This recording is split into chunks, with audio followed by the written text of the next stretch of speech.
আসসালামু আলাইকুম সুপ্রিয় দর্শক, আশা করি আপনারা সবাই ভালো আছেন। ওয়েলকাম করছি আপনাদেরকে মাসুম আহমেদ ওয়ার্ল্ড ইউটিউব চ্যানেলে। আশা করি আপনারা সবাই নিয়মিতভাবে আমার ভিডিওগুলো দেখতেছেন।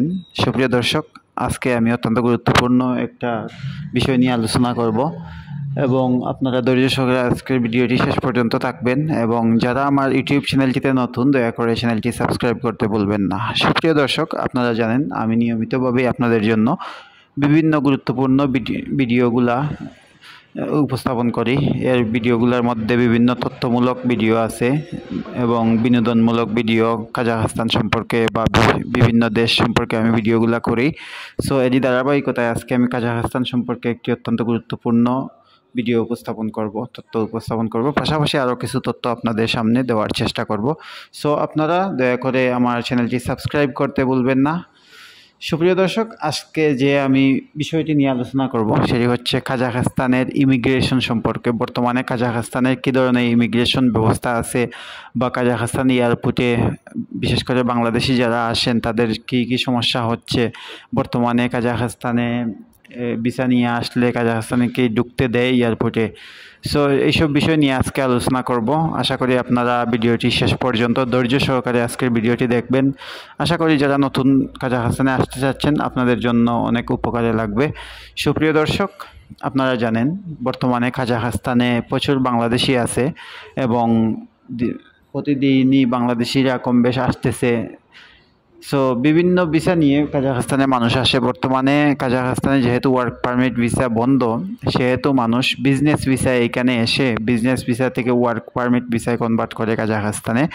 সো গত 1-2 বছর অনেক মানুষ আসছে কাজাখস্তানে, আইসা এখানে অবৈধ আছে, বৈধ আছে, সব মিলাইয়া অনেক বিভিন্ন ধরনের মানুষ আছে এখানে কাজকর্ম করতেছে।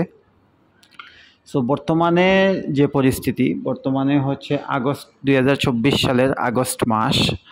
সো এই সময়ে কাজাখস্তানের ইমিগ্রেশন অনেক বেশি হার্ড বা টাইট বলতে গেলে। বিশেষ করে আলমাটি এয়ারপোর্ট, আস্তানা এয়ারপোর্ট, এইসব এয়ারপোর্টগুলোতে যখন বাংলাদেশিরা এসে মানে অ্যারাইভ হয়, তখন ইমিগ্রেশন অফিসাররা বা কাস্টমস অফিসাররা এগুলা নেগেটিভ বা নেতিবাচকভাবে দেখে। কারণ বাংলাদেশি পাসপোর্ট হোল্ডারদের দেখলেই ওরা সন্দেহের চোখে দেখে এবং বিভিন্ন ধরনের প্রশ্ন করে আটকাইয়া রাখে এবং এরা সব ডকুমেন্ট চেক করে। তারপরে অনেক লোক আছে যাদেরকে রিসেন্টলি বাংলাদেশে ব্যাক করাইয়া দিছে, যারা বিজনেস ভিসায় কাজাখস্তানে এসেছিল। সো বিজনেস ভিসায় বেশিরভাগ মানুষকেই কাজাখস্তানে ঢুকতে দিতেছে না বর্তমানে। হয়তো সামনের দিকে আগামীকালকেও হয়তো সমাধান হতে পারে, এটা শিথিল হতে পারে বা আগামী মাসেও হতে পারে, এটা আমি বলতে পারবো না। কিন্তু বর্তমানে এই পরিস্থিতিটা বিরাজ করতেছে। আপনারা যারা বিজনেস ভিসা নিয়ে কাজাখস্তানে আসতেছেন, আপনারা দয়া করে বুঝে শুনে আসবেন। যাদের মাধ্যমে আসবেন আপনারা বুঝে শুনে আসবেন, কারণ যদি আপনাদেরকে এয়ারপোর্ট থেকে রিটার্ন দিয়ে দেয় তাইলে কিন্তু আপনারা অনেক টাকা পয়সার লসের সম্মুখীন হবেন। কারণ আমি আপনাকে আগেই বলেছি আপনাদেরকে, কাজাখস্তানে প্রচুর বাংলাদেশি আছে যারা অবৈধ আছে, যার কারণে কাজাখস্তান ইমিগ্রেশন বাংলাদেশিদেরকে এখন এই নেতিবাচকভাবে দেখে। ওরা আসলে সন্দেহের চোখে দেখে, এয়ারপোর্টে আসলেই মনে করে যে না, ওরা মনে হয় অবৈধ থাকতে আসতেছে এইখানে। সো আপনারা একটু ভেবেচিন্তে আসবেন। যারা এখন নতুন করে ভিসা করতেছেন আপনারা বুঝে শুনে আসবেন আশা করি। এবং অনেকেই আমাকে নক করেন যে ভাই আমাকে ভিসা করে দেন। সো আসলে আমি আপনাদেরকে সব ভিডিওতেই বলে রাখি, আমি আসলে ভিসার কাজ করি না ভাই। আপনারা যারাই আমার ভিডিও দেখতেছেন আপনারা দয়া করে, যারা ভিসার কাজ করে, বিভিন্ন এজেন্সি আছে বা দালালরা আছে, আপনারা তাদের সাথে যোগাযোগ করতে পারেন। তারা আপনাদেরকে বিভিন্ন ক্যাটাগরি ভিসা আছে সেইগুলা দিতে আপনাদেরকে সাহায্য করতে পারে। আমি শুধু আমার ইউটিউব চ্যানেলের মাধ্যমে আপনাদের সামনে কিছু তথ্য দেওয়ার চেষ্টা করি এবং বিভিন্ন ধরনের ব্লগ আমি তৈরি করি কাজাখস্তানের সৌন্দর্যমণ্ডিত যে স্থানগুলো আছে সেইগুলা নিয়ে। সো কাজাখস্তান এয়ারপোর্টে যারাই আসবেন, যদি জেনুইন ট্যুরিস্ট হন আপনারা, তাইলে আপনাদের কোনো সমস্যা নেই। কারণ আপনাদের পাসপোর্টে যদি অনেকগুলা দেশের ভিসা থাকে তাহলে আপনাদের আটকানোর কোনো সুযোগ নেই। আপনারা কথাবার্তা বলে প্রশ্নের উত্তর দিয়ে সাহসের সাথে কথা বলবেন, সাথে কিছু ডলার রাখবেন, লাগলে হোটেল বুকিং দিবেন। সব একটা ডকুমেন্টে যা যা প্রয়োজন আপনাদের সবগুলো ডকুমেন্ট আপনাদের কাছে রাখবেন। বিজনেস ভিসাটা যেহেতু একটা ট্যুরিস্ট ভিসার মতোই, এইটা বিজনেস ট্যুরিস্ট ভিসা, এটা জেনারেল ট্যুরিস্ট না, এটা বিজনেস ট্যুরিস্ট, সেহেতু এটা ট্যুরিস্ট ভিসার মতোই ক্যাটাগরির। সো আপনারা আপনাদের যা যা ডকুমেন্টস প্রয়োজন সেগুলোর সাথে রাখবেন, এবং যাদের পাসপোর্টে ভিসা আছে অন্যান্য দেশের, তাহলে আপনাদের কোনো ভয় নাই, আশা করি আপনারা ঢুকতে পারবেন। কিন্তু একেবারেই যারা নতুন, যারা কাজাখস্তানে আসতে চাচ্ছেন, অন্য কোনো দেশে যান নাই, আপনাদের জন্য এইখানে একটু ভয়ের বিষয় আছে। কারণ যেহেতু আমি আগেই বললাম, অনেক মানুষকে কাজাখস্তান আলমাটি এয়ারপোর্ট থেকে ব্যাক করে দিতেছে। সো আপনারা খুব সাবধান থাকবেন যারা আসবেন। হয়তো আপনারা যদি আসতে চান, আপনারা ধৈর্য ধরে একটু অপেক্ষা করেন, যখন ইমিগ্রেশন একটু শিথিল হবে, ওরা পজিটিভলি নেবে সব কিছু, তখন আপনারা চাইলে ফ্লাইট করতে পারেন। অনেক মানুষ তো আসছে অলরেডি, এখনও আসতেছে। ওই যে বললাম যে যাদের ভাগ্য খারাপ তাদেরকে ফিরিয়ে দিতেছে ব্যাক করে। এখন আপনার যদি ভাগ্য ভালো না থাকে তাইলে তো আপনাকেও ফিরিয়ে দিতে পারে।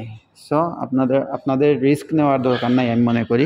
আপনারা একটু ধৈর্য ধরে এবং সবসময় যোগাযোগ রাখবেন যাদের মাধ্যমে আসবেন, যে কখন ইমিগ্রেশন এই কঠিন না এবং এয়ারপোর্টে কোনো সমস্যা করবে না, তখন আপনারা ফ্লাইট করে আসতে পারেন। সুপ্রিয় দর্শক, কাজাখস্তান এমন একটি দেশ, আপনারা হয়তো অনেকেই জানেন। এই দেশে মাঝে মধ্যে কিছু কিছু সুযোগ আসে, যেমন মাঝে মধ্যে ওয়ার্ক পারমিট ভিসা চালু হয়, আবার বন্ধ হয়ে যায়, আবার বিজনেস ভিসা চালু হয়, বিজনেস ভিসা বন্ধ হয়ে যায়।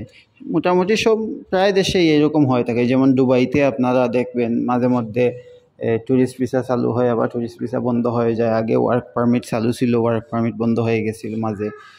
সৌদি আরবে সেম সিস্টেম। তো এইরকমই এক এক দেশের এক এক সিস্টেম। তো আপনাদেরকে সময়ের সুযোগের ব্যবহার করতে হবে। কারণ আপনারা যদি হুট করে চলে আসেন, আইসা যদি একটা বিপদে পড়েন, তাইলে কিন্তু আপনারা অনেকের আর্থিক অবস্থা একই রকম না, সবার আর্থিক অবস্থা। সো আপনারা এই যাচাই বাছাই করে মানুষের সাথে লেনদেন করবেন এবং সঠিক তথ্য জেনে আপনারা ফ্লাইট করে আসবেন। কারণ ভিসা একটা করতে পারবেন বিজনেস ভিসা, কিন্তু ভিসা করে আপনাদেরকে ফ্লাইট করে যদি আসতে না পারেন তাইলে এই ভিসার কোনো ভ্যালু নাই। বিজনেস ভিসাটা মূলত 3 মাসের হয়ে থাকে, আপনারা এখানে আসলে 1 মাস থাকতে পারবেন। সো আপনারা যদি ভিসা করলেন মনে করেন এই মাসে, যদি 2 মাসের ভিতরে 3 মাসের ভিতরে ফ্লাইট করতে পারেন না, অটোমেটিক্যালি আপনার ভিসার মেয়াদ চলে যাবে। এইখানে আপনি প্রায় বড় অঙ্কের একটা টাকা আপনারা লস করবেন। সো আপনারা যদি আসতেই চান, আপনারা হয়তো আপডেট ইনফরমেশনটা পেয়ে আপনারা আসতে পারেন। আর অনেকে আমাকে বলেন যে স্টুডেন্ট ভিসা হচ্ছে কি না এবং ওয়ার্ক পারমিট হচ্ছে কি না। ওয়ার্ক পারমিটটা এখন বন্ধ।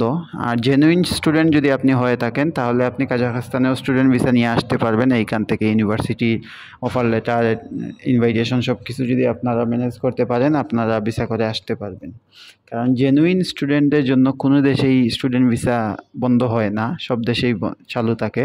হয়তো এখানে আপনাদের এই কন্ডিশনটা কম বেশ হতে পারে, আপনাদের যে ডকুমেন্টস লাগে সেইগুলা হয়তো আপনাদের কোনো সময় কম, কোনো সময় বেশি লাগতে পারে, কিন্তু স্টুডেন্ট ভিসা সবসময় খোলা থাকে। আপনারা চাইলে যারা আসতে চান, আপনারা ভালো কোনো মানুষ বা এজেন্সির সাথে কথা বলে আপনারা প্রসেসিং করতে পারেন। সুপ্রিয় দর্শক, আমি এখন আছি কাজাখস্তানের আলমাটি শহরের একটা পার্কে। আমি ভিডিওর শুরু থেকেই এই পার্কের চিত্র আপনাদের সামনে তুলে ধরতেছি, পাশাপাশি আমি আপনাদেরকে কাজাখস্তানের ইমিগ্রেশন এবং বিমানবন্দরের তথ্যগুলো দিতেছি। সো যারাই আমার ভিডিওটি এতক্ষণ পর্যন্ত দেখেছেন সবাইকে অসংখ্য ধন্যবাদ। এবং আপনাদেরকে সবসময় আমি বলে রাখি যে আপনারা যারাই আসবেন, আপনারা সঠিক সিদ্ধান্ত নিয়ে আসবেন, ভালো করে ইনফরমেশন তথ্য নিয়ে আপনারা আসবেন। কারণ এইখানে আইসা টাকা পয়সা নষ্ট করলে এইগুলা অনেকের ফ্যামিলি সাফার করতে হয়। সো অনেকেই আপনাদের সাথে হয়তো প্রতারণা করে, যেমন বলে যে ওয়ার্ক পারমিট ভিসায় আপনাদেরকে আনবে, টাকা পয়সা নেওয়ার পর দেখা যায় আপনাদেরকে বিজনেস ভিসা করে দেয়। সো আপনারা এই ধরনের প্রতারণার শিকার হইয়েন না। অনেক মানুষ প্রতারিত হয়েছে। আপনারা ভালো মানুষ খুঁজে আসবেন এইখানে, যারা ভালোভাবে কাজ করতে পারবে আপনার ভিসার। এবং সঠিক তথ্য জেনে আপনারা আসবেন। এতে হয়তো আপনারা যদি 20,000 50,000 টাকা বেশি দিয়েও আসেন, ভালো মানুষের মাধ্যমে যদি আসেন টাকা বেশি দিয়ে আসেন সমস্যা নাই, কিন্তু খারাপ মানুষ বা দালালদের পরে পরে যদি আপনারা কম টাকায় লোভে যদি আপনারা আসেন, আইসা যদি এইখানে বিপদে পড়েন, যা খরচ করে আসবেন সবই লস আপনাদের। সো এটাই আপনাদের কাছে পরামর্শ, সঠিকভাবে পরামর্শ নেবেন ভালো মানুষের কাছ থেকে, যারা আপনার ভিসা করবে তাদেরকে আপনারা সব প্রশ্ন করবেন, কী কী জানার আছে সব কিছু জেনে আপনারা ভিসা করে আসবেন। সো আপনাদের সবার জন্য শুভকামনা রইল, যারা কাজাখস্তানে আসবেন এবং যারা অলরেডি আছেন আপনাদের জন্য শুভকামনা। আশা করি আপনারা আপনাদের জীবন উপভোগ করতেছেন, আপনাদের দৈনন্দিন কাজকর্ম সব কিছু ঠিকমতো করতেছেন। সবার সুস্বাস্থ্য কামনা করে আমি আজকের মতো বিদায় নেব। সবাই ভালো থাকেন, সুস্থ থাকেন, আল্লাহ হাফিজ।